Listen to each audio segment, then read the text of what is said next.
Evelyn Moffett. Present. Mr. Muterick is absent. Mayor Grady is also likewise absent. Present also is Sean Metrick and Matt West. Thank you, Sean. Item number 3 in the agenda is the long-awaited and much-needed presentation of our new website that Mr. West has been working on for a very long time, and we are thrilled to have the presentation. So Matt, take it away. Do you mind some mood lighting? I love mood lighting. Okay, good. When you sit back there, the lighting is really bad. I never noticed sitting over here. Yeah. You're sitting back there. We got to do something. I'm going to do it completely. Is that all right? All right. That's much better. And we'll get a little bright also.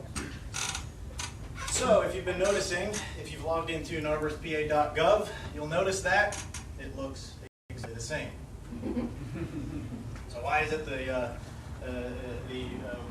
title page of the presentation? Well, I'm going to talk about that in a minute. I'm calling this version 3.0. What do I mean? We are on the ever so slow 8-year update cycle for our website. The first one, for those of you who are interested in this sort of thing, you can kill a lot of productivity by checking out the Wayback Machine. Yeah. Google it. It is the Internet Archive. It takes a screenshot of every single website at every single point in time. Version 1 was first released August 17th in the year 2000. It took them, the borough, 8 years to update it to a format that's looks vaguely familiar, doesn't it? 8 years ago, right? 8 years. So what does version 3.0 look like? I'm not going to reveal it to you yet. Moment of zen. Love these moments of zen. What does that picture mean? Yeah. It's been a long road. This is from one of my road trips this summer. It's a journey. Indeed. A linear path. 10 months worth of walking down this road, observing the interworkings of the Borough Administrative Office, seeing the needs of the residents, what currently comes up, issues, my personal struggles with trying to get things updated to the website in a timely manner. It's a very laborious, straight path. Many times things are said in this meeting. Hey, Matt, would you just put this on the website? I usually go, kind of like Napoleon Dynamite. Yeah, I can. Usually takes me a couple days. I don't have direct access to the website, right? It's just the way things have been set up. It's not that it's good or bad. We want to change these things. We want to make it more responsive. If something comes up today in a meeting, say, hey, could you add this to the website? We're able to log in right then and there, make an update, and it's done. Responsiveness. I know, at this point in the day, I just get really hungry, right? It's one of these things, why do I have this picture of a giant sandwich? I wish I had a quarter there for scale. Oftentimes when you think of projects that you can do, want to do, it ends up being a sandwich that you think you can order and you can eat, but then it sits there and you get halfway through and you're like, oh my God, what have I done? Of course, I don't have the next picture, which was an empty plate, of course. Right? That would be the great follow-up. This website has become this giant sandwich. Something that often people say, yeah, we want this new website. When's the new website? Come on, when's the new website? The more you learn, the more you adapt, the more you hear, the more you listen, the more you teach yourself, the more that website becomes this giant sandwich. If you put your mind to it, you can eat it. So let's talk a little bit of philosophy. What are we going for? What are the core tenets of this new website? We talked about it not being just a website, but a content management system. You've probably interacted with them. Anytime you log into a website, you're most likely interacting with a content management system. It goes beyond just information going outward. It has the ability to collect information from the outside going in, to be responsive. So we identified the platform that we wanted to use, and that's WordPress. Most of my experience dabbling in website development and years ago was classic HTML website. You design it locally and then upload it via FTP, and it's kind of a clunky system. WordPress, it's all web-based. It sits in a database inside of an HTML web hosting service. That's the platform. Once you make all of the connections for your content in which resides in your website, it doesn't matter then how your website will look. The advantage of WordPress is that you can change a theme like that. You've made all of those relationships inside of that database. Once you change the theme, you can have a brand new looking website overnight, the click of a button. But the content is all the same. Through this process, I found a WordPress theme. These are, remember back in the day, what was it, the Windows Media Player? Remember that? Ugh, I try to forget it. Remember the skins that you could import into the Windows Media Player? That was all the rage. Like you could download a new skin to make it look different. That's the whole idea of a WordPress theme. That's all that it is. It changes the look and feel of the website. I'm drawn often, especially in local government, I'm drawn to this open source, open government transparency philosophy. This theme, it's called GovPress, was developed by a team who was also interested in that same idea. Unfortunately, they're no longer supporting the theme. It's still active. Since it's all open source, it will still continue to be maintained by private users because they see that it's such a good thing that they've turned it into a profit-making machine, which is called GovFresh. You can go and have them build your website. But in the meantime, before they got to that point, they developed this theme, which is the most streamlined, intuitive version of a municipal website. What's the prominent theme of the website? Search. Anything that you want to know about that, it's the prominent theme right on the side of the home page. Type in what you're looking for, comes right up, and you're there. So that's the theme that I decided to use. These 4 things. Guiding light, past 10 months. It should be efficient, not only for the outside, but for the inside. Knowing where the data is, knowing how we can update it, how quickly we can update it. It needs to be effective, it needs to communicate effectively. Keep it simple, right? Expandable. This, what I'm showing you tonight, what I'm rolling out tonight, this is just the beginning. This is baseline. This is it, right? We have started something now that can be expandable as we grow, as our expectations grow as well. And responsive. Responsive can mean a lot of different things. In the web development world, it means if I'm using a computer versus a phone versus a tablet. It will all be responsive. How many of you have tried to use our website on your iPhone? Oh my God, right? It's awful. It's terrible. Can't do it, right? So in the web development world, responsive means cross-platform. Welcome to version 3.0. It's just an image. Want to take it for a test drive? All right. So let me explain a couple things. In the world of website development, there are these things called domains. narberthpa.gov, narberthborough.com. If you right now type that into your URL browser, it'll still look like the old website. Why? They take time. We are in the process of consolidating all of our domain names in one location, because right now we have 4 different locations. It's very difficult to manage. So because of that, once you begin that domain transfer, your URL, your domain name, goes in domain name purgatory. So you can't add anything to it, you can't upload because it's in that transition phase. So we've added a new URL, narberthborough.org. Hopefully by the end of this week, I think there's a 7-day waiting period for the domain transfer. All of our domains, whether you put in narberthpa.gov, narberthborough.com, narberthborough.org will all be pointing to the same website. This is it. Follow along. We have Wi-Fi. I encourage you to look at it on all of your devices, whatever device you have. If you need to connect, it's Narberth Guest, and our password is 610-664-2840.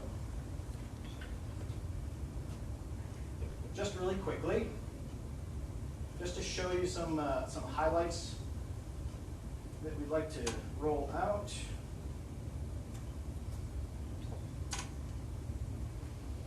There it is. So, I think it actually, and Sean and I have been talking about this too, we actually think it looks and operates even better on a mobile device. It's really intuitive, it's very easy to find, it's very easy to navigate. The three things that people like to communicate the quickest that we found are paying a parking ticket, reporting an issue, see-click fix, and signing up for emails, the Narberth Flash. Those are located right on the home screen and easy to follow links. If you click on that, it'll actually go to our parking payments website. We now have a blog, one blog, news and announcements. Any official correspondence from the borough will be on this blog. It'll all be categorized, it'll all be cataloged with descriptions and categories. We then have a link to the borough calendar on the home page. Okay, scrolling across, government. We decided to divide the menu up into 5 different categories. Government, for the elected officials. Services, these are the things that we are also not just putting information out, but collecting information from residents, from contractors, so forth. Information, this is predominantly information going out. Community, we wanted to be inclusive and make some connections to the community groups. Police department, fire department, library, civic association, those things will be included in the links inside of the community. And then a contact us. So let's quickly take a look. Government, borough council and mayor. We all have now names, committee assignments. We have term expiration dates. We have committee members. These are all now sortable. Right? Contact information. You can actually email right from this page. See the committee assignments. If you're interested, also boards and commissions. Same idea.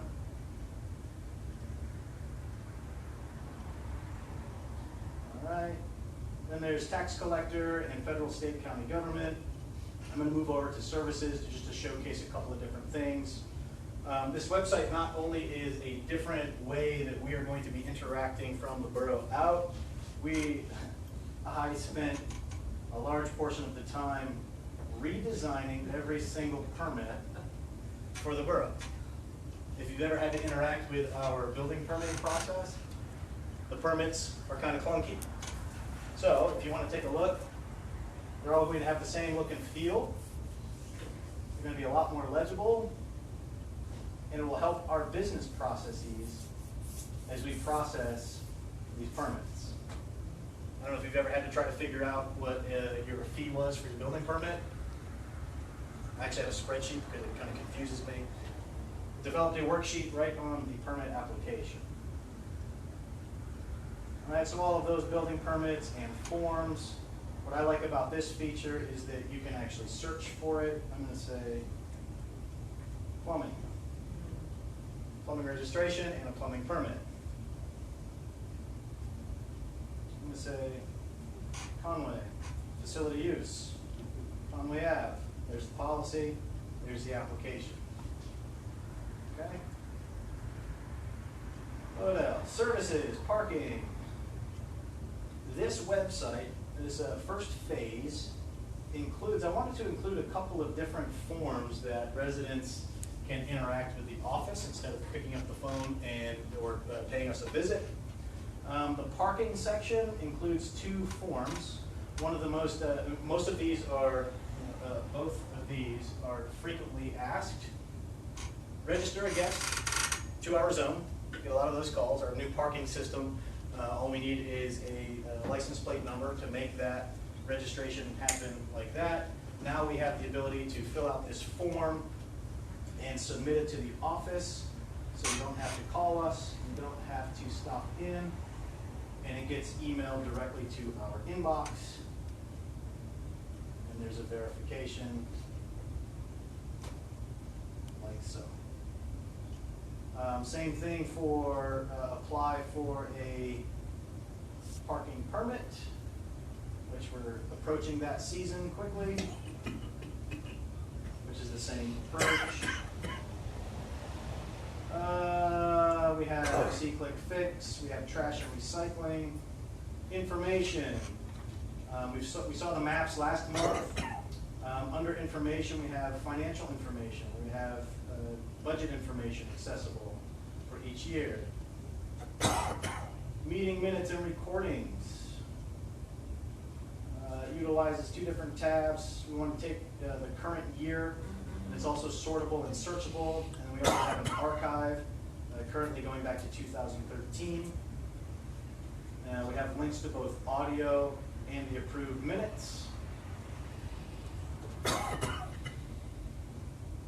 We have, understand that we have a code overhaul, for lack of a better explanation of the project underway. And that's going to take some time for us to get a workable version from the consultant for the E-code.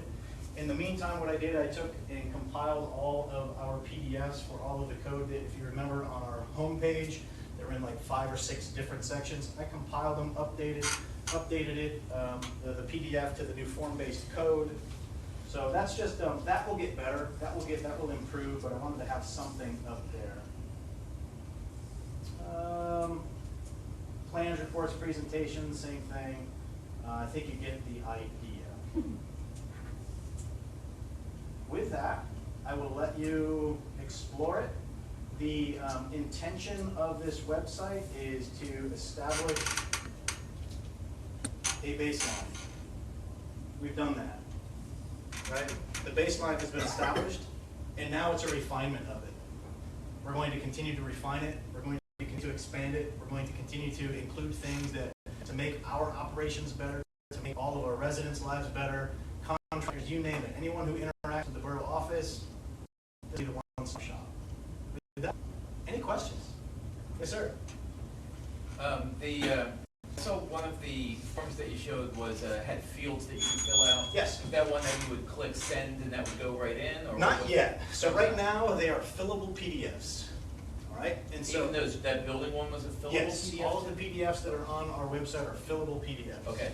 You still have to print them out or save them and email them. Okay. Phase 2 of the website, that's where I'm going to start integrating online permitting applications, including accepting payments. We had a payment processing already set up. It was just beyond the scope of this initial rollout. We needed to get something moving. So this is, as of everything right now, functional. Phase 2 will be incorporating online payment technology and online application submissions. Okay. I was just on the iPad and I didn't see that I could fill out the PDF. Is that just on the browser or something? Sometimes it's your settings. Okay. Yep. If you open an iPad, sometimes can be a little wonky. If you open it up in, I think it's e-reader or whatever their reader is, Okay. if you open it up in that standalone, that then becomes accessible. Oh, right, okay. And of course my desktop will just work. Correct. Right, okay. Yep. What else is in phase 2? Or is that enough? And I don't know. I mean, I'm asking them. Do you have other thoughts? Oh yeah, I want to include a cloaking device. No. Really, it's just the expanding and refinement of it to include more things. I really want to, it's going to take a bunch of time to include online payment technology, incorporate that seamlessly. I forgot to mention also, this website is actually secure now. It's SSL. It had never been SSL before, so we wanted to make sure we invest in that. Given that we're going to start including payment technology, it's just good to have that extra level of security. Yep. Council members, anyone else have a question for Mr. West? I have a real quick one. Please. I just remembered at one of our past meetings, you said that in phase 2 you would have the ability for people to look at reservations for this room, Yes. the municipal building, so Correct. seeing them. Yeah, that's the ultimate goal. Yeah. You know, So that, especially. is that a phase two? Correct. Well, Yeah, maybe, hopefully, if you've ever had to Yeah. try to figure out shared calendars in Microsoft, it's a pain in the ass, right? As long as we can figure that out, then it's plug and play on the Okay. website. Okay, super. Anyone else? Thank you, Mr. West, Welcome. fantastic Yeah. job, thank you.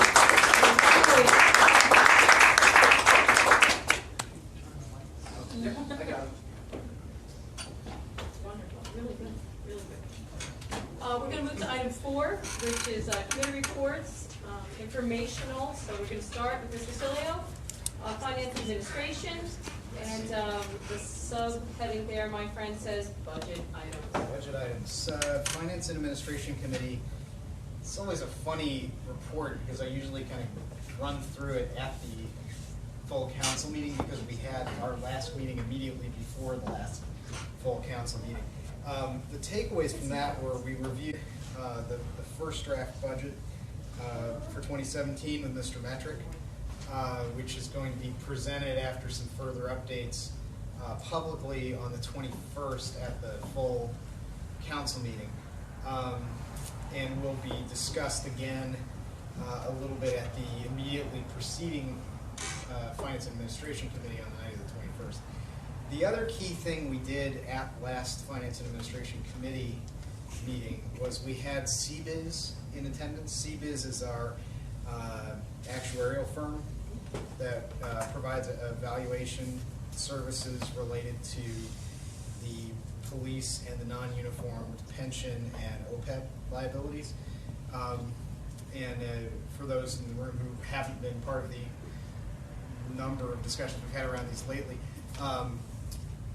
because of changes in the actuarial rules and how pension liabilities are calculated and how the changes are now flowing through to other non-pension retirement obligations. What used to be sort of off-balance sheet liabilities are now on-balance sheet liabilities, and because of changes in some of the assumptions that are used, those liabilities have gotten a lot bigger very quickly in the past couple of years. And so we're reviewing with CBIZ. We did at the last meeting. We have a follow-up that we're still trying to schedule with them, which I'm hoping will be at the next meeting. Okay. Meeting on the 21st? The meeting on the 21st. Thank you. This meeting was really to discuss the changes that have happened to date that have led us to where we are, which is about a $2.4 million underfunded status on our police pension, a much smaller number on our non-uniform pension, about a $1.8 million police-related OPEB liability, and again, oh, sorry, that's the other than pension. Other post-employment benefits. It's the other. It's basically retiree health care. Yeah. There's a little bit of other stuff in there, but it's mostly the fact that we've got retiree health care costs increasing quickly. And then, again, an almost negligible number for the non-uniform retiree health care. What we walked through explanations with our CBIZ representative at the last meeting, and what we asked them to go back and do as a result of that committee meeting was to run some scenario analysis for us to tell us if we were to contribute certain fixed amounts above our required annual minimum contributions to the pension funds, over what time period would that catch us up to being fully funded? And similarly, to go offline with the person who was here, his colleague who focuses on retiree health care, and do the same thing for health care, to say, what are our options for building up a trust fund to fund these post-employment benefits, and what does that mean? They're supposed to come back with those analyses for us on the 21st, at which point we'll review them as a committee, release them to everybody, go through them, and use that to inform our discussion in November, December of what our additional contributions should be for next year. So, Troy, I'm really concerned that this meeting is going to, I know how much time that's going to take, which is, it's an important thing to do. Yeah. Now we're Try to do November another 21st, meeting. and we're trying to get a budget that, personally, I have a lot of issues with. I think everybody had more input than we always saw initially. I'm just very concerned, but I see these meetings before the council sessions, it's nice to be efficient, but we're not getting, we're not gonna be able to really play around with some of the numbers. I know you've got a busy personal schedule going on, but I think we need to see what we can hammer out schedule-wise to get, so it's a personal sort of public, but also, Maybe a longer recognizing session. everything we need. I mean, if we we left the draft, nothing on the capital budget, but if we choose to do that, what's our scenarios, for how much and what time period? We don't have any of that. We need to give the office time to respond to those questions so we can make decisions intelligently. So Charlie, is it, because I'm on finance administration as well, is it okay with you to if we could find time in between now and the Yeah. 21st? That's a good Either suggestion. reschedule and maybe make sure we have that information and prepared for the meeting on the 21st, very well prepared, and have it on time. Let's do both. Let's do both. Let's try to find There a we have it. spot Thank you, Mr. Wakeman. earlier in the prior week, if we can. Fine. I'll be remote, but if you guys can be Yeah. here, maybe do it. Let's look for a time by email that works for everybody. Thank you. And a little longer than that, maybe 2-hour session, so that we can actually. It'll work for, hopefully it'll work for the staff. and it'll work for you. That's fine. All right. Um, I'm sorry. Sorry, just informationally, a couple other quick takeaways from that discussion for you to keep in mind when those numbers do come back. They did give us some advice that returning all the way to funded status on our pensions might not be a great idea, Right. because we get aid from the Commonwealth to make up for our unfunded status. As long, if you get to 100%, that goes away. I want to say that was on the order of $30,000 a year, something like that. It wasn't a lot, but it was something to think Something. about. So Yeah. something to think about Yeah. when these numbers come Definitely back. was. We asked them to shoot for 100% just because it's a fixed target, but we might not ever want to get all the way there. The other thing that they said that was interesting was these retiree health care benefits, which continue to increase. Right now, we don't have the equivalent of a pension fund to fund those. And so the liabilities are discounted at a very low discount rate at the municipal borrowing rate, which means that the net present value of that liability is bigger, not discounting it very much. One of the things his colleagues are going to come back with feedback on is if you do build up to partially fund future retiree healthcare liabilities, he wasn't sure how big it would need to be relative to the total potential liability, but at some point you trip a trigger where you can treat it like pension accounting and discount your liabilities at a sort of assumed rate of return on your assets. And then it does two things. One, you've actually built up a war chest for, the eventual funding obligations you're going to have that isn't just going to come from our grandchildren's taxes. And you've also reduced your reportable balance sheet liability. So that's something they're going to walk us through at the next meeting if you want to be there. And it might be if we'll see how the scheduling works out, but keep those things in mind. Thank you, Charlie. Anything else? That's it. That's it? That's great. I know it's all that information is in one shot, but if you come to the meetings or you can watch it again, thanks to the Civic Association, you can hear that information again online. Public safety, we met before at 6 o'clock this evening, sorry about that. And we did have a discussion with Narberth Ambulance Corps regarding their billing practices and trying to figure out how they bill for certain services and other services, and why some community members receive bills and other community members don't, and trying to hammer out the specifics of that. And they were very kind and gracious in presenting that information. We also then moved on to, Civil Service Commission. We await much to Mr. Wakebright's point earlier, we await the information from Civil Service Commission. There was some questions, and all of the commission members, as well as the professional services they hired, were unable to coordinate a phone call to clear up some questions. So they are hoping to have that information to us before the 21st. And if that happens, we'll hopefully be able to present Police that. officer candidates. That's That'd right. be We'll have great. some officers, some candidates ready to be interviewed. We then moved on to budget questions, which we did ask Mr. Mitchell, but for the sake of the public, Barbara, would you ask your question again, if you don't mind? Which question was that? Around the fire department? Oh, yes, I was asked a couple questions, so Yeah. I was asking. I asked if the fire department had submitted an operating budget yet, because when Sean gave us the budget last month, he hadn't included any operating budget in there for them. And the answer was no. No, not yet. And I get, so there you go. Did you have another question that you'd like to share, again, with the public? Well, I asked, I just wanted to confirm that this budget didn't, it included bringing us up to having 1 sergeant and 6 officers. The mayor has now asked us to consider bringing it up to 1 Right. sergeant and 7 officers. Right. So, did I have it backwards? No. 1 and 5 and 1 and 6? We currently have 4 officers and 1 1 sergeant. Sorry, I've And gotten the this numbers budget- wrong. This budget Yeah, it's this 1 and budget- 5. has 1 sergeant and 5 officers. And he's asked us to consider an extra officer above that. Right, so That's right. That's something So- that we have to consider. Yes, it is something we will have to consider, and again, after we consider it, we'll have to make that consideration, but send that information back to Finance and Administration as well, working with Mr. Metric to see the impact overall, what that really is for the budget. Right. So thank you. Anything else? Marlene, anything? No. Thank you. Moving on to C, Public Works, Mr. Wakefield. We are going to have a meeting on Monday, at 6 o'clock.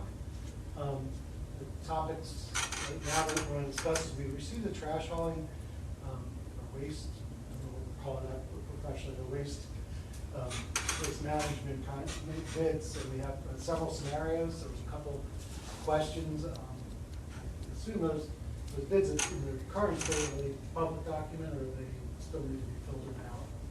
And then we want to hold up on some discussion to get more detail. The bids were opened last week, so they're public. Yeah, probably. So there are a little bit of details. Good news is we have 4 bids, which is better than we've done previously.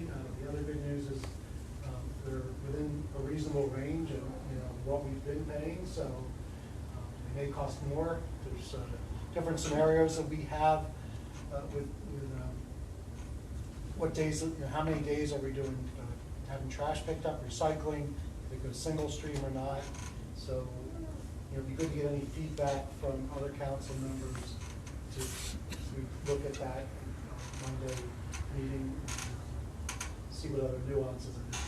Barbara pointed out, how does the tipping fee vary with different haulers, where they go, and what's involved there, and that could offset some of the numbers. There were some pretty tight numbers that are close to each other. We did receive this information just yesterday, so going through all that information, so council members could send their email questions to Mr. Wakefield and to Mr. Metric, and then that we'll have that discussion. If I compile them, I'm sure they're gonna be somewhat similar. Because again, we have to But go we'll back. find- Yes. Ideally, we'd like to Yes. make the decision November, the next council meeting. Just this meeting. Mhm. Which is 2 weeks, so. Right, so we're asking you to- Anything we need to go back and more information, also be some good feedback as well. Different, it could be a difference, those of us who have lived here many years are used to the same routine, and change is change, so it's good. It was a very impressive Good point. bid contract. Thank you, Just Sean. a question. Our current hauler has a new name for their business. Did they bid on this? They did not submit a bid. They did not submit, okay. Now, one Thank thing you. we did last time, I might want to check, is when we got the bids in, we also wanted that last opportunity just to have that comfort level with the top bidder to ask questions of them. I don't know, I remember having them in the council meeting, and we got a comfort level of what they were doing, what their techniques were, and little nuances. Obviously it's public bid, we're going to low price. So maybe that's something you can discuss on Monday night. Yeah. And, I would get the solicitor's advice on any Certainly, interactions certainly. with the bidders prior to award. Thank you. Thank you. Well, that's what I'm saying. Yeah. I'd like to get that. Right. Something I've suggested before Monday, with the solicitor's advice as to whether this is okay, might be get feedback from an existing hauler as to why there were no bid. Just because that it might be idiosyncratic to them. There's one person who knows what they're doing. But if there's something in our requirements that having been our hauler for a couple of years, they realized like they weren't making money because of X, and it somehow doesn't match up with what our bid spec was. It'd be just good to know if there's any useful information we can get from a conversation with them, to make sure we're not gonna wind up with like a change order or something. Kind of like an for our exit next interview, contract. basically an exit interview since. Yeah, kind of an exit interview for just a hauler. It might give us nothing, but it might give us some Right. information that, So, could be useful. again, we'll check with Mr. Walker, make sure that we're all in line on the straight and narrow, and go on from there. The second thing we're gonna be discussing, and I'd like to discuss slightly tonight, is the Windsor Avenue, Greening Windsor Avenue bids that we received in. We got 2 bids that were opened up the other day, and unfortunately, they're significantly different than the estimated budgeting from the engineering group. And so I know everybody's been asking me, why is that? And Sean, if you could shed some light for the public and the council.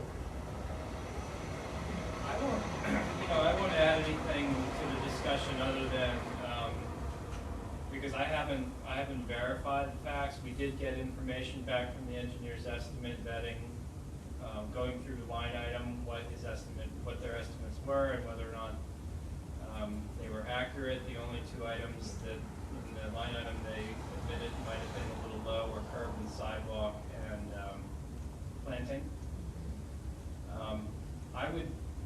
Let's have the engineer answer that question on Monday.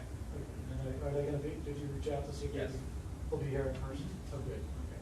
So we'll make a point to put them on first, just for time preference. The next thing was the public, the parking plan and study. It's starting to move along. There is the goal is to have a public meeting on this on, I believe, November 29th, is that right? Correct. Which is pretty soon, and they'll be in town, their goal is to be in town 2 days, the day before and the day of the public meeting. One of the key things, they're gonna be working with the staff and doing their own internal surveying. They have a regional group that's part of this and a group from Boston. But one of the things they want to do during that time is stakeholder interviews. And how many of those and who they are, I'd like to see, council give us input to who they would want to be the stakeholder. There was a little bit of confusion. I thought, and Charlie, you were on the call, in the conversation, it sounded to me that there would be multiple interviews. Not wrong necessarily, but it sounded like 12 to 16 people between members of boards and commissions. They have the planning commission folks, all of them or some of them, each member of our council, which I would also say please note on your calendar. And then stakeholders in the community, people like the infamous Ed Ridgway, who just wake me up at. But people from the business community and other members of the community that have served over the years, they would like to hear. So I thought the best way to do this would be to kind of filter it through our committee and make sure that we're not omitting anybody that somebody from council should be considered a stakeholder.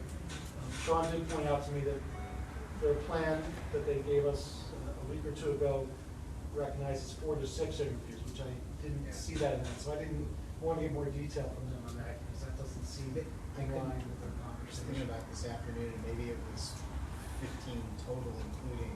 Well, that's what I'm elected thinking. Stuff, and then 4 or 6 of those were reserved for outside stakeholders, but in any case, it would be good to get as broad a set of feedback as they can. They're also doing public meetings, right, so sort of charrette kind of stuff. Well, that's going to be the 29th. Yeah. And that's something that the community that is interested in parking, which is based on the feedback over the years, is many members of the community should target November 29th, which is a Tuesday, probably on the earlier side. And the mindset was to have kind of an open house type meeting. This is coming from them. Charrette style, but also people come and go as opposed to a specific, speech, response, breakout. I think it's going to be, it's an interesting approach. These are big groups, so, and then we should be getting preliminary drafts of the survey that they plan to do. So things will be coming in on this, but they're moving at a pretty good pace. So, you know, keep your eyes on it. Mr. Whitbread, am I correct? And please correct me if I'm wrong, that you imagine that those interviews of stakeholders and others in the community, council members and those that you mentioned, would take place before the 29th? The 28th and 29th. The 28th during- and 29th. Ideally during Thank the you. day for them. I Thank you. believe. Okay. So- Just want to be clear so that Yeah, everybody at the so- table and Mr. Ridgway can clear the 28th if he needs to be in the room. But for those, yeah, they'll be flexible. They're coming in and, Thank you. but, you know, Thank you. we're not gonna be able to get everybody, but, Right. you know, my vision is it would be good. I'm sure each of us have others, so I want to make sure that we get that input earlier, and then if we have to, you know, negotiate it down to a certain amount or something, we Right. can do that well in advance. Which is not that far in advance now. Did you have something, Charlie? Can I back you up one item to the Green Street project? Yes. Just, maybe I'm the last one to know this, but before, you know, it was very urgent to get the work done by the end of October because we Yes. had a grant that we thought like there was no hope of any extension past October 31st to cover half the cost of this thing. It sounds like that got extended. So if It you- did not, it I didn't- don't know, it did not get. It didn't, so what's There the was- situation there? There's one part where we're getting $40,000 from Montgomery County towards this, towards our match, which that goes through 2018. Okay. But Sean, you were reaching out to the Conservancy. Yeah, an application for an extension was made to the grantor to extend to the end of April 2018. Council has the discretion to rebid the project. If council decides to do that at its next business meeting, that's not a commitment to award. So you can move forward with the rebidding at no risk, no financial risk, and then we can wait for that answer at the time that the award comes around, whether or not the grant funds will be available. Because I imagine the grant funds are very important for the viability of the project.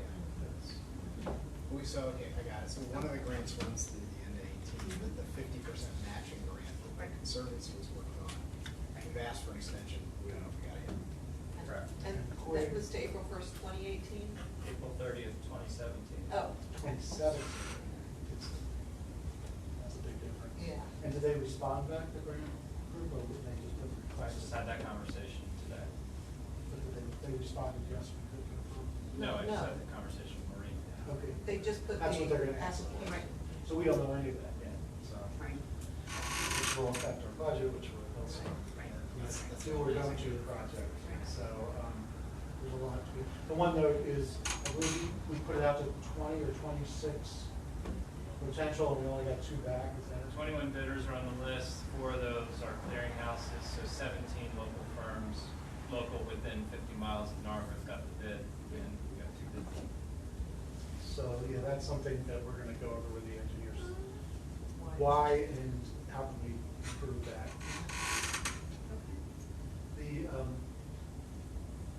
We'll be discussing, the budget items for public works and finance, budget at that meeting. We're gonna try to update some of the crosswalk concerns that we've been hearing. It's not a simple answer, but, you know, it's something that we need to keep addressing. The one thing, you know, I'm glad Matt's here tonight, I can ask you, so data from See, Click, Fix at this point, are we getting any management data back, like we've got 25 complaints, or we just eliminated that, we're just responding to There's a complaints? monthly report submitted to business meeting. So, Beginning. okay, but that's it, that's, we're using that, or we Yeah. digesting it? In what way we, besides responding to it? It's been live for many months, have we been getting, you know, have we found any issues that we need to address?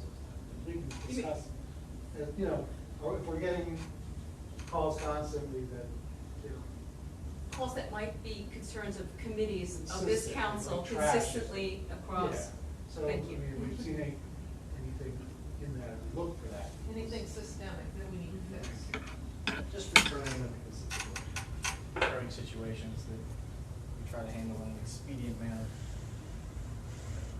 Nothing that's recurring, not a theme, if that's what you're asking. That's what we're trying to find out. And then the your speed sign is, there's the public safety, it's at one block right now. We have 2 of those signs, and I know you've been collecting a lot of data from them also. Is there anything coming out of that data collection that we should be looking at, or is it just a lot of old data that's been really assimilated? So when you say should be looking at, what is, I don't understand what Well, that means. In what context? Or you know, right now, I mean, I know there was a strategy where to put the your speed signs, but I don't really know where they are when we get calls from people in the borough that are concerned about speeding. And, you know, everybody's been pretty responsive, to put it here, put it there. But I know you, at one point I'd asked them, you had a strategy to move them around so that they were fresh. You know, so if you try to pass it during 6 weeks, you start to ignore it. You know, if it's new, you tend to respond with the theory, which seems reasonable to me. But, you know, is there a strategy that can be shared? Do you have a schedule for where they're going forward, or is it? I can say, and I'm sorry to interrupt you, that in response to a request from the mayor and also from public safety and from citizens, we've kind of bucked the line on that strategy. So, you know, like moving into Price Avenue sort of bucked the line. It was supposed to responsive. right. It was a response to the community. So that bucked the line. So maybe we'll take a look and go back and see. If you'd like me to walk out on it, I can. Yeah. If that's what you're looking I for. think you have a good enough mind to say, you know, We why can am I talk. seeing a repeating number here? Like, but it's not, you know. The amazing thing about it is that it doesn't tell us, oh my God, we have a speeding problem. Well, that's been clear. It is. Yeah. We don't have Yeah. speed. It is. So, Right. you know. And But that's you're a- talking about my former life as a transportation guy. The your speed signs are effective typically in non-urban areas. So we have this resource. I don't know, it's a legacy purchase. I'm playing with it now, 10 months into it. If there was the proper vetting of these systems prior to the purchase, you would realize that they're really not effective for our situation. They have a very, very fine cone of, I'll walk out a bit, cone of radar that if you look in the placement manuals, we want it not near an intersection, not near parked vehicles, not near a driveway. Where in the borough? Haverford Ave. Windward. Right? And so, statistically, yeah, we can go and collect the data. Would it hold up in a traffic engineering study? Absolutely not. But yeah, we can collect that data, we can collect speed data, but there are so many cross interference inside of that collection device that there's really no way to verify it. Does that include the speeding conclusion? Everything. So what it does, We it may sends, have a speeding problem. it sends out a beam and it averages everything inside of that beam. So if you have cross traffic going this way, Or car cars. so, no, it doesn't collect inanimate objects, non-moving objects. It is interference. If you have a 15 degree cone, you have a parked vehicle, it's going to take up half of that 15 degrees, you're down to 7.5 degrees, that sort of thing. So, it's fun. It's a good PR, we do. We try to come up with a placement strategy, but because there really aren't any good places to put that would give us reliable data, it's really been responsive to citizen requests, which is how we've been using That's why we it bought them in the first place. as an enforcement strategy. Because having a blinking light, so what we do, to your point, we collect 1 week of data with it turned off. We say, oh, why isn't this working? You put it up there. It is working. We're collecting it. We're getting people's behaviors, thinking that it's not turned on. You turn it on for 2 weeks, see if it changes, and then you turn it back off, and then collect it for another 2 weeks, just to see a pattern. You see everybody trying to be a little good, and Yeah. it's on. Yeah. Yep. And the numbers aren't actually as bad as one might think. Another couple items. The traffic light that we all wish was a roundabout. We got a lot of, there was concerns about the walking, the ability to walk across because the timing and such, and Lower Marion Township and their engineer are trying to make adjustments to the timing that will improve the likelihood of somebody actually making it across safely from, as opposed to a left-hand turning vehicle, though we've had no accidents yet, but it is not a comfort level in its current setting as far as that goes. So that is being worked on. At least it was good to see Lower Marion be responsive there. So, and then the last thing is, I'm not sure where we'll play this into the meeting, but we've had some issues on a dumpster. There's pods, and I just wonder, one of the things, I brought up dumpsters many times over the years, and the answer has been, well, we only get 5 to 7 dumpsters a year. Most of the dumpsters are on people's property, so it's not really an issue. But it would be great to, for the handful of dumpsters that aren't, to figure out a way to accelerate how quickly they are gone. That's something we need to do by ordinance or something. We charge a very low fee per day. It's $2 or $5, but the type of thing where it would be the first week is $2 a day, be kind to the residents. The next week is suddenly $20 a day, be kind to the neighbors. And the next week is $40 a day, so move it or it's getting very expensive. That type of mindset. I don't know where we would do you want to have a discussion? Is it something that you think you could address in building and zoning? No, I mean, I'm just Yeah. Please go bringing it ahead. up. Is Oh, that I'm sorry. part of the discussion? I Is that moved what ahead. I just- apologize. Well, Go right ahead. I guess the I thought you were discussion is, saying- do we need to do something about it? Right. First of all, I Thank you. would say that when you rent a dumpster, that cost factor's already built in. They get very expensive to have more than a week. So they get more expensive to have them 2 weeks, 3 weeks, a month. They just incrementally, they're more and more expensive to have longer because you've taken them out of the circulation of the person who provides the dumpster. So that's already built in. What I don't understand is what the problem is with dumpsters. Dumpsters are a necessary fact of construction. And so we have some construction where that seems like a good thing. People are improving and maintaining their homes. What's the problem? I wouldn't want to see the cost increase to that point. I wouldn't want to see the cost increase to where it's, a deterrent for people to make improvements or have this thing. But I do see I guess the difference in our thinking is that it appears that some construction are leaving dumpsters out there as a negligible cost, as opposed to you're saying that there's a higher cost. They're paying for it. So There's no doubt in my mind, Well, when you have a dumpster out for more than a month, you're gonna pay for it. It's like having a vacant home, you're still paying the taxes. oh yeah, You're but the difference, we have- I thought the money in the dumpster was dropping it off and picking up. That's where the labor is. And there's a rental fee, obviously, yeah. but it's, Yeah. the rental fee is. It's not inexpensive. Yeah, and I can't imagine the level of fee that you were recommending would make a difference. If somebody's willing to have a dumpster sitting there for months, we'd have to have a tremendously high fee for that to make a difference, to make them move it. What's the, What's I don't yeah, see what's the problem with having dumpsters when people are doing Well, there construction. must be That seems some to me like a problem, so good what thing. It is a good thing. The question is not about having a dumpster, it's if the dumpster is just there for a long period of time instead of moving it, emptying it, moving it, and leaving it to be open for others to utilize. So it's a parking issue, I think, is. It's a part, it's also if you have one on your block, they're big, they take up space, I had one on they're my block. wide, Yeah. and it happens, it's good to see people make improvements.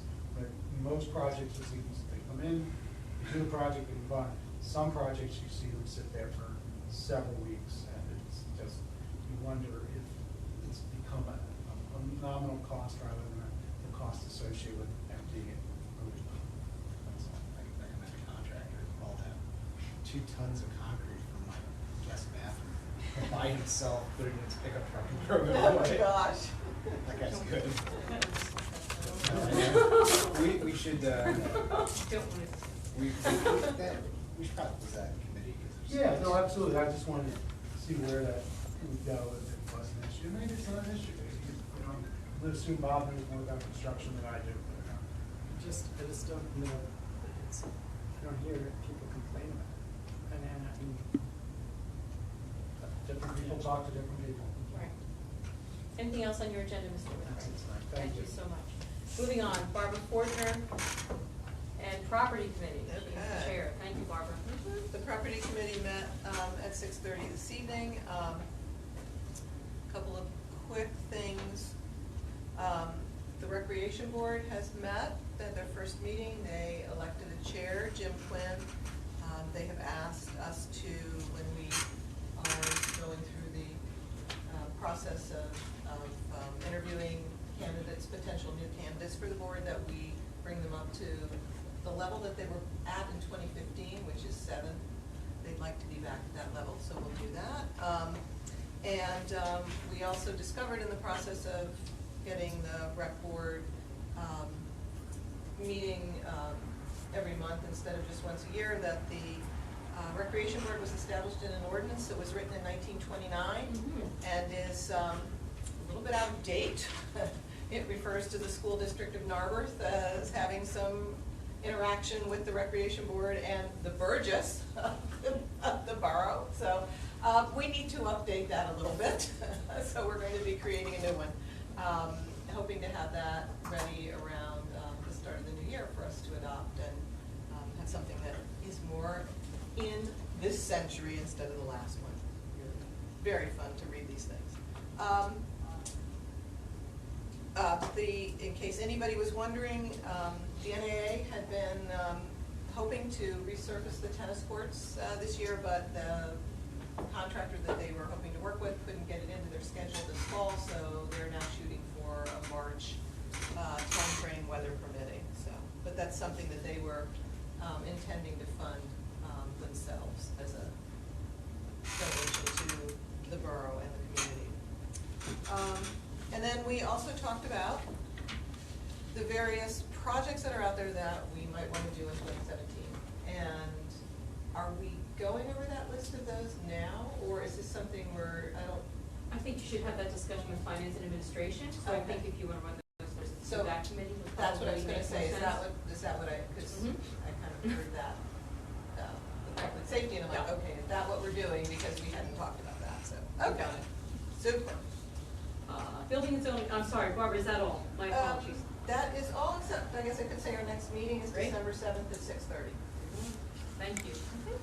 Mr. Weisford, building and zoning. Sure, the next meeting of the Building and Zoning Committee will take place on the 23rd of November at 8 a.m. We had our last meeting last Wednesday, and we heard from quite a few members of the public, mostly on issues concerning Chapter 124, the borough zoning ordinance. We reminded them that there is a list of questions that the Planning Commission is currently reviewing. They'll be making recommendations to council on whether or not they think council should act on those requested modifications of the ordinance. Other than that, there's nothing particularly new going on, other than the fact that at the next Borough Council meeting, we will be discussing the Pennsylvania Historic Museum Commission's proposal to work with the borough for 6 months to help us develop a preservation plan, kind of a local preservation plan for dealing with our significant architectural inventory buildings that we have. This is a discussion that began in 1994. And at the time, council wasn't interested in doing an architectural inventory, but at this point in time, it seems like it might be timely. We're seeing more tear downs. We see that there's value to the historic, the special houses and buildings that we have, but we don't really have a plan in place beyond the form-based code to help us ensure that those buildings will be there in the future. So the idea is that the Pennsylvania Historic Museum Commission, in conjunction with the Lorraine Conservancy, would work with the Planning Commission in coming up with some ideas for council to consider. They're not going to actually write ordinance. They're not going to develop specific policies, but they're going to kind of discuss with the Planning Commission. They're going to interview people within the community who have special concerns. They're going to kind of do some analysis about what we have and the different areas, different neighborhoods of could be treated in different ways. So they're basically thinking, along with the planning commission, there's no cost to the borough, it's entirely funded by the Commonwealth. So we just have to decide if it's something we want to ask our planning commission to work on. And I guess there'll be a motion. Right, And that's all from building and zoning. no budget. Oh, well, actually, Questions? Mr. Metric offered to review with us our budgetary items, and so I'm going to take them up on it. At the next meeting. We could do it now if you want to do it now. Sean, that'd be great. If you're able to do it now. Building and zoning related budget items? Yeah, I don't think there are very many, but I think, is there, I know that in the past that there should have been a zoning war chest, maybe it's solicitor's fees. I don't know that there are any other costs, there are any expenses to the building and zoning. There's administrative costs for running the permitting programs. Those are in the budget, baked into what the costs are to run those programs. We've added a zoning officer, outside zoning officer. That's reflected in the budget as well. There is an increase in the planning services line item, which would go towards the facilities maintenance and capital planning that we're going to be doing next year.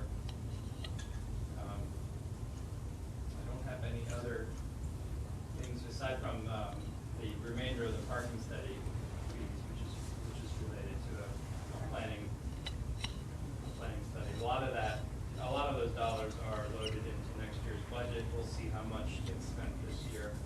That number may come down. We have our ongoing contract with the county for planning support. Yes, and that's built in. 2017 is the last year of that 3-year contract, and that's in the amount of $9,700 roughly. Thank you. It's simple.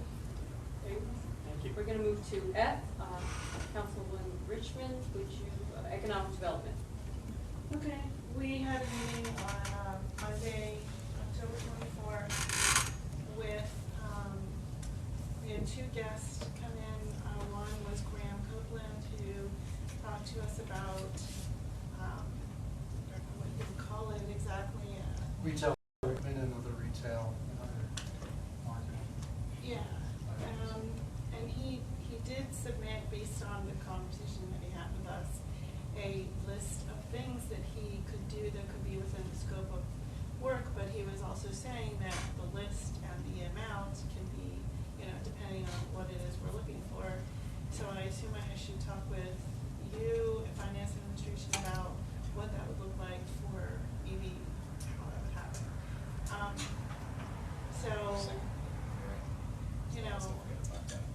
Yeah, so however that's supposed to go. He had a lengthy list based on the conversation that we had, and he gave us his background and his resume and his experience in doing this in other places around this area. Is that something you can share with the rest of council? Yeah, I can send that off. I'm not, I think that the question really is a money question. I think he was saying to us, if this is the scope, I can give you numbers for this. If so I don't know exactly. What I'd say is it would be good, and this kind of goes across committees, like if you've got an idea, you have much better sense of the scope of the projects, like the property went through all the list and moved some stuff out and said these are the things we want to do for 2017. Property can kind of figure out what those are worth.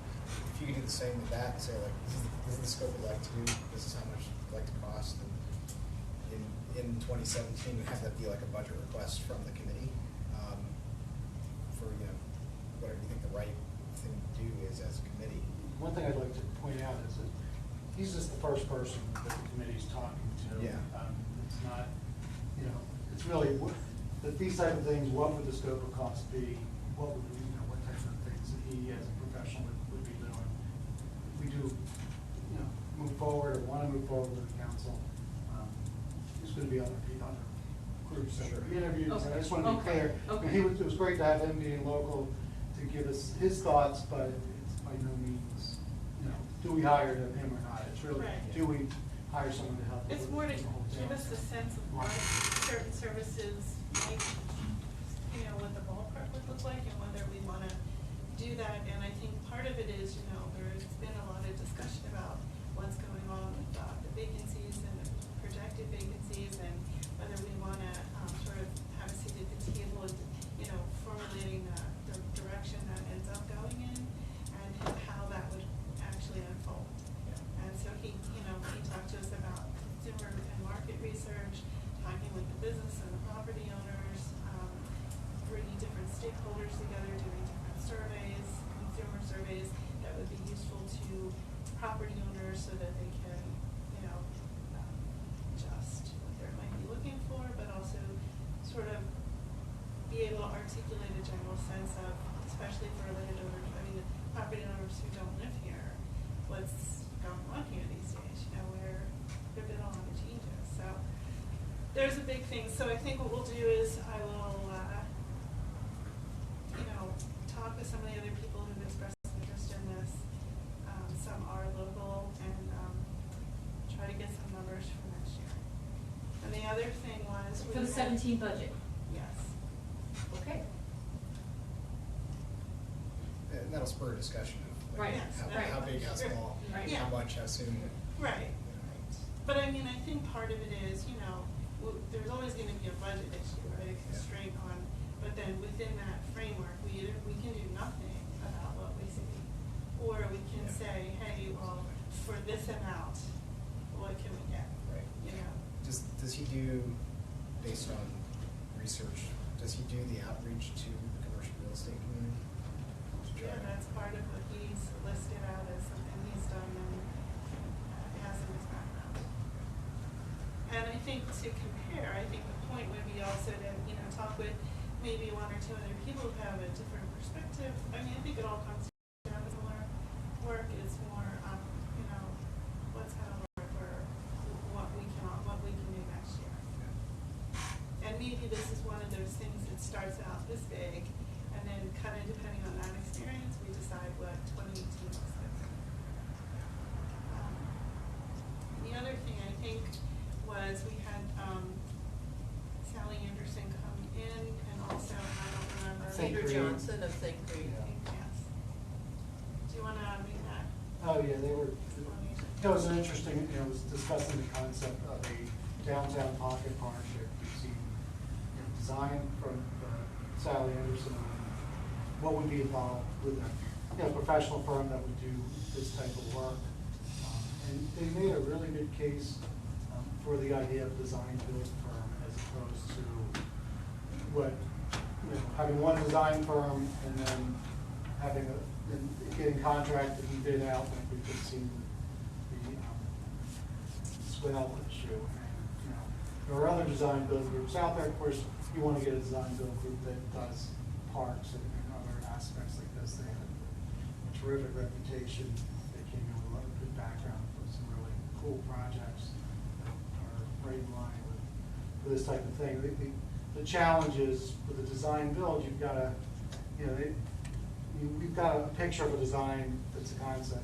You've really got to either sink your teeth in and say, yep, this is the right firm, this is our budget, let's trust them, or try to, you know, micromanage it by getting a design firm, asking them to oversee, or, you know, a construction group, and, you know, I just fear what that will lead to if we try to go that way. I think it's, you know, it doesn't have to be a big project. The problem is, how do you work from a public perspective on budget?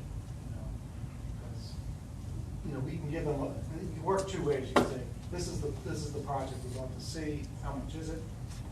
Or we could say, this is our budget, we know what you've done, we've seen, we know the core components, you know, what do we get for 50,000, 80,000? And that latter is kind of what Peter Johnson described they did for Weaver's Way, the co-op that they had, I forget how many years ago, he said they had had a big design done, and then they realized they couldn't afford that. And they figured out what they could afford and went to Peter Johnson's firm, and he worked with them to get them something that fit that and built it. But it did sound like it was a very collaborative process, so it's not like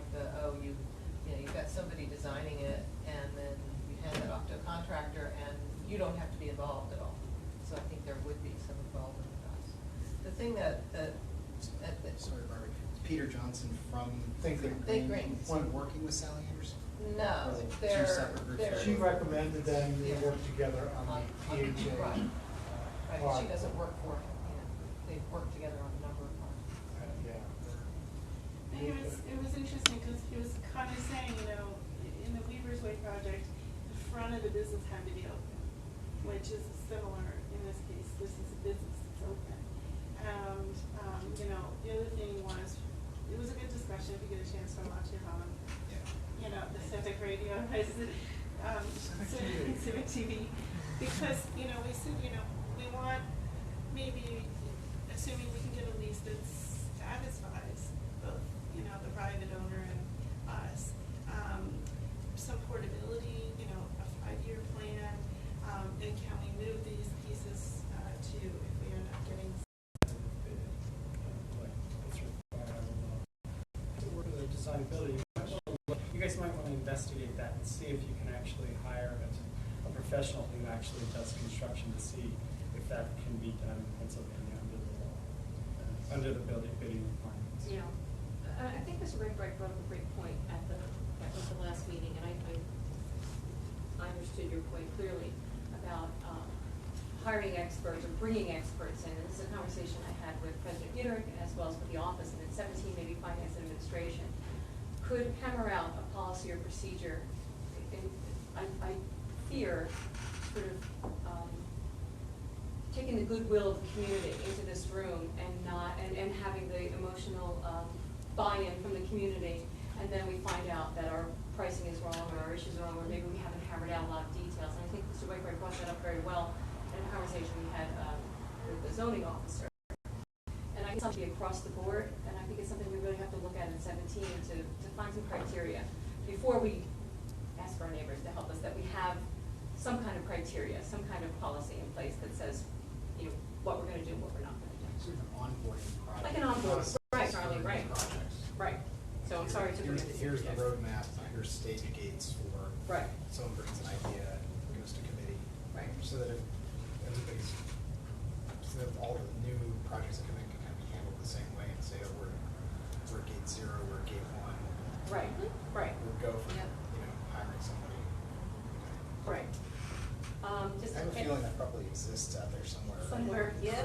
Somewhere, Charlie. Unless you can steal from them. And since you brought Borrow. it up in the caucus, what you're working on in the economic development committee, I think it would be really important to look at Station Circle, since it is a space that the borough controls, and already maintains that, whether or not there's some, maybe have Peter look at that and Sal look at that and offer ideas. Yeah. I think the conversation that we had, and this kind of goes back to one of the components of the real estate person, in the first scenario is, in the Station Circle scenario, number one, we're doing our strategic plan with the county, and that property, that part of that it's a little bit of a longer term vision, but it also includes potentially Amtrak and SAPDOT. So I think it's a conversation that we kind of good to be having at the same time as we potentially consider using, that area of the downtown that's private. It does, just because we've seen, Mayor Brady's had a couple of those movie nights and pop-ups already, people have had the experience of what is it like, and so you can figure out what's, gonna work, how do we envision using this. But again, the same thing can be said about Station Circle, and since we don't have that Yes. information in front of us, I think it's maybe the two ideas belong together, maybe they don't, but that's what we're talking about, maybe having that comprehensive plan and looking to see, Station Circle, for all we know, was not gonna remain the same as it is today in anybody else's advice or plan. So I think that. Well, that's what I'm saying, is that I think they are separate, but the conversation, I think, about what happens with Station Circle is, only in part in economic development, because it's planning, it's a different, it's in a way a different thing. And because it does relate to the downtown business thing, if we were to have somebody doing that, they could facilitate some of these conversations across these different groups. So I'm not saying, they're not mutually exclusive. I mean, it's almost like a gateway on one hand, and I don't know where either ends up. But they're not really mutually exclusive at all. They're not. Any other discussion around this idea? Any budget questions specifically from economic development? Well, we'll have something, I guess, after we talk with finance. Moving on to G, this is Ms. Richmond again, ad hoc Montgomery Avenue. Yeah, so in part, Graham Copeland's proposal of sorts, rough proposal, does include also doing a similar thing for the Montgomery Avenue people. And in addition to that, we're still having a waiting time that works for Lower Marion for a meeting date. I did want to mention for economic development, we meet next one. The next meeting is Wednesday the 16th at 6:30. Are there any budgetary requests or comments for Montgomery Avenue? Not yet. Thank you. We're going to move on to number 5, public comment. And I should say to the public that if you have something to say, we're going to ask you to stand and say your name and your address and address your comments or questions to me and not to council. Council may not respond. But if we are able to answer your question, if it's simple enough, we will. If it's something beyond the scope of what we can address in this moment, it'll be addressed at another time. So we're going to start with this gentleman in the second row of seats from the back. No, sir? You, yeah. Maria Yolanda Covarrubias, 5 I live in 519 Beechwood Lane. I have been a resident of Narberth for 26 years. Until very recently, I had no concern about our town and our government. We had the misfortune in June to have a tree fell on our houses. The tree didn't belong to Mr. Colin or me or our son. It was from a neighbor in the back, Mr. Malaga. It was a neglected tree, but still, that's not my concern at this point. My concern was that we suffered a lot of property damage. My whole garage got destroyed. It was absolutely a hazard to keep it standing. The kitchen roof, big damage. We approached the borough about what to see. We got very little direction, and one of the major issues is that the tree, after the tree fell, we removed immediately the next day the portion of the tree that was on our side, and that was legally available for the tree contractor to cut, because the tree was over Pico, Verizon, and Caucus. I spent weeks communicating with them so that they could come and pull the cables, but nobody wanted to do it because the tree was over. The owner of the tree would not do it, wanted us to do it because a portion about this big was on our side, and so it was our responsibility. But they could not touch it because of the cable. So this went on for over a month. Mr. Manta took over a month to remove the portion of this rotten tree from his side so that the place was safe. Then we hired contractor. He could not work because he needed, apparently at the beginning, a permit for the demolition. The place was so unsafe and ready to collapse.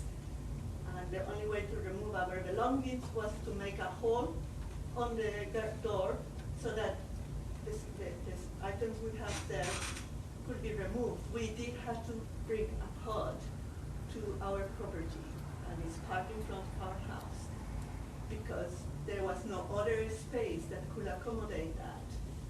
We were hoping to get the work done fast and securely, but Comcast, Verizon, and Pico would not come.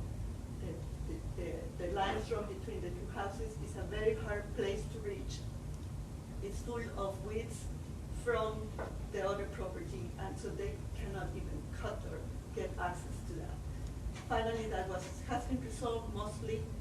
Cables are off, it's safe, so finally they could demolish the But this is taking months.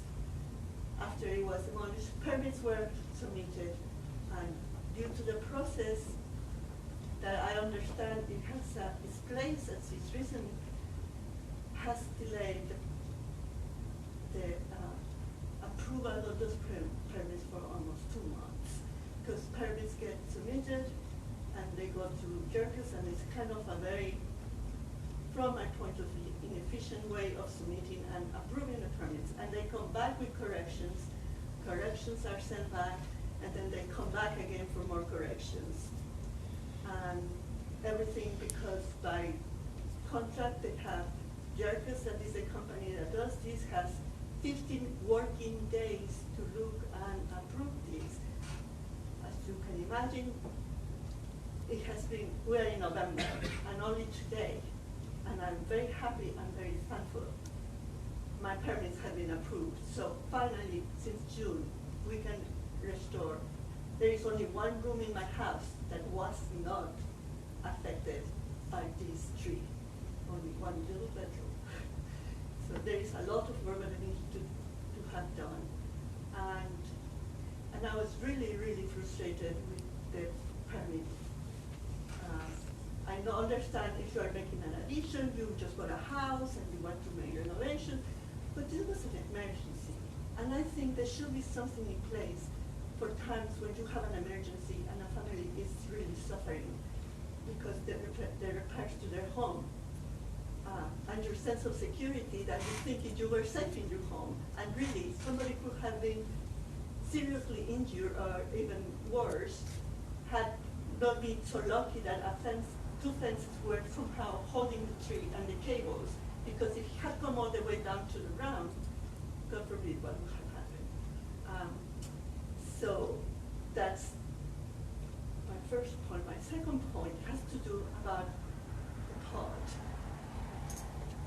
I wasn't aware, but apparently there are a couple, and I would say just a few, from conversations I have with my neighbors, very vocal, very angry neighbors that haven't had not the courtesy to come and ask me why I have this pod in there.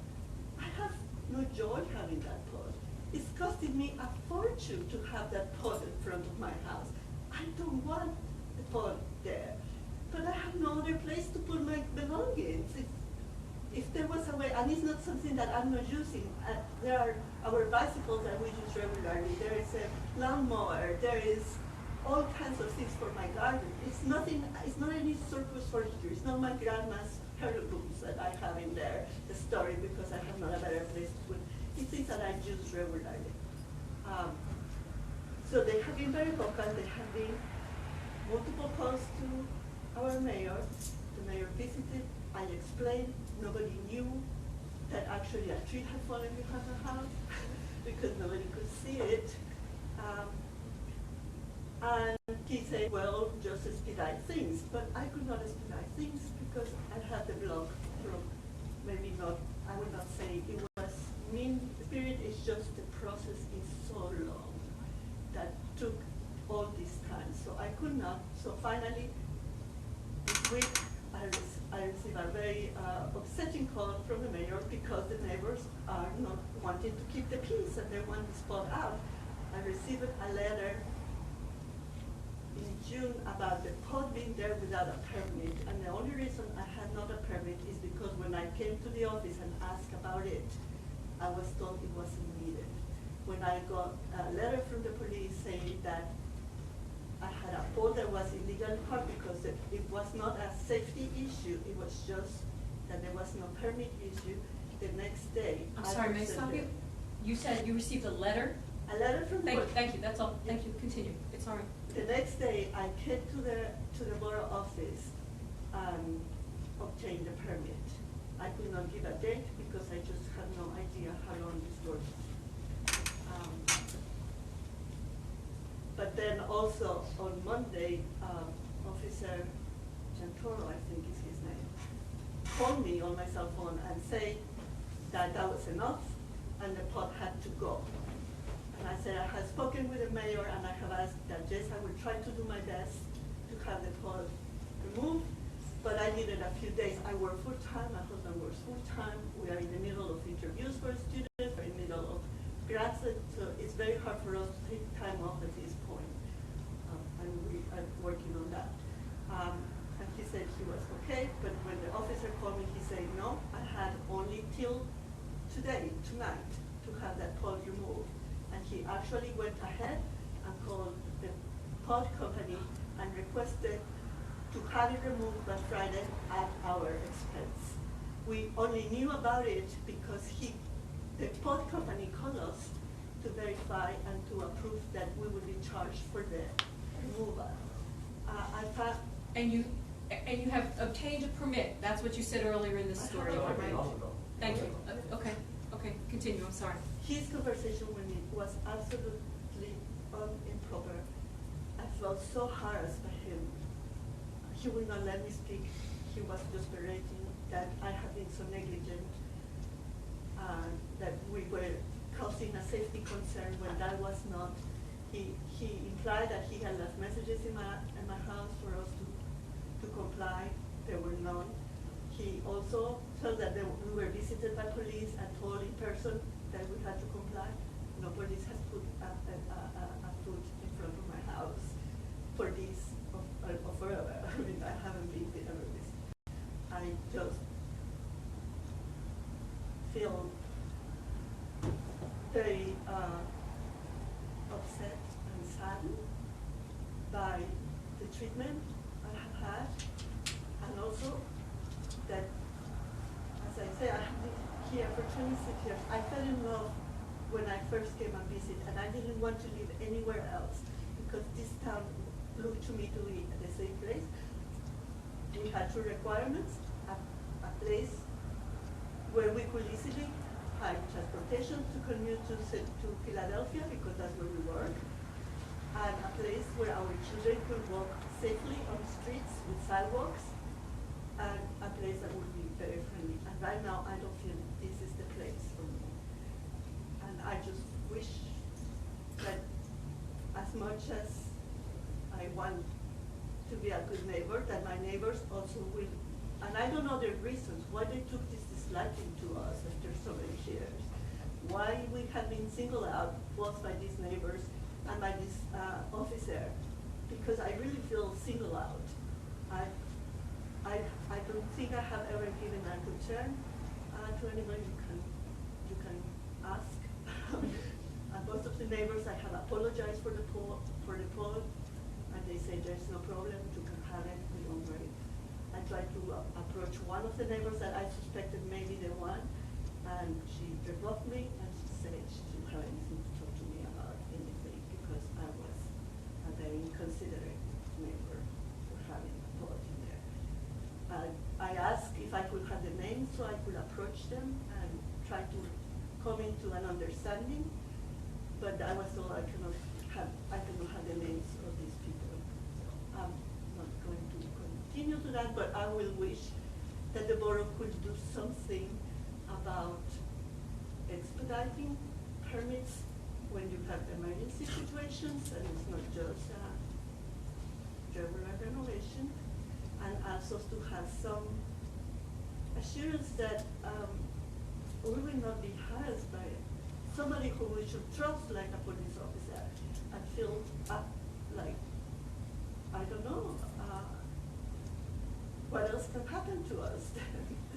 I thank you for coming forward and for telling this story. Clearly, it's a painful story. We will certainly have a conversation with the mayor, and have a conversation with our solicitor and with council president around this idea, and we will, as Mr. West has granted you a permit. I'm not quite sure what's going on, but we will get to the bottom of it, and there will be a response to you. I can promise you that. And I apologize that after all this time, and I hope you can just this pain that you're going through after 26 years. We don't want you to think that it's not the place for you. And I'm sorry that this has gone this way, but we will have an answer for you. Well, the police leaving on Friday. Thank you. Actually, Very briefly. Very brief. If you're comfortable, only if you're comfortable, putting in writing your experience as a police officer, that might help us in documenting things for a personnel file. Actually, I wrote to that to the mayor Okay. as an email. If you would send that email to council, to the government addresses, or even to Mr. Metrick, and he will share that with the rest of council as well as others. I appreciate you coming forward. Sir, we'll come back to you in just 1 second. We're going to let this, Ira, anything? Thank you. Sir, front row. Good evening. I don't expect a comment. I just want to introduce myself. I'm Al DeGennaro. I'm here on behalf of Solid Waste Services Inc., doing business as JP Mascarenhas. I was one of the bidders on your trash contract. We were delighted to participate. I know you're doing your due diligence and you have information, but we're excited about the opportunity perhaps to service the borough. We'll let the system play out. We'll certainly be here the next meeting, but I wanted to know that we value the opportunity and at least introduce myself to you and thank you for your time. Thank you for your comment. Sir? I'm Dick Scullin, I'm at 517 Beechwood Lane. My next door neighbor's attached house. Just to fill It's an attached house, is that right, sir? Thank you. Just to fill a little piece of information. My house was hit too by this tree. I had the tree hanging over my backyard for a month after the tree fell. But I had a police officer, McCabe. I don't know what day this was. This is early in the process. And he's looking at the pod and saying, is this your house? I said, no, it's my neighbor's. I said, what's the problem? He said, well, we got a complaint about the pod. It's a safety issue, being a safety issue. I said, well, it's an issue because it's there, only there because the tree came down and needed a place to clear out the garage and put their stuff while this work is taking progress. And he was very nice, very polite. Said, I don't see it as a safety issue. That was his comment. He was nice. And I don't see it that way. You know, it's just it's occupying a parking place. But I live next door. So We will again. one little piece of. Thank you for sharing that information, and it is an important piece, and we will make sure to go forward and have an answer for you as well. Thank you. Mr. Ridgway, you are last row, back corner. Anything, sir? No, thank you. Thank you. Are we finished with public comments? We have announcements, informational, anything? No? May I have, please. Since the last meeting, very successful witch hunt. Oh, wonderful. Of the recreational variety. And so thank you very much. Thank you very much to and the Business Association. Please, Mr. West. Go Cubs. Go Cubs. Let's go Cubs. Cubbies. Cubbies. Is there? We're adjourned.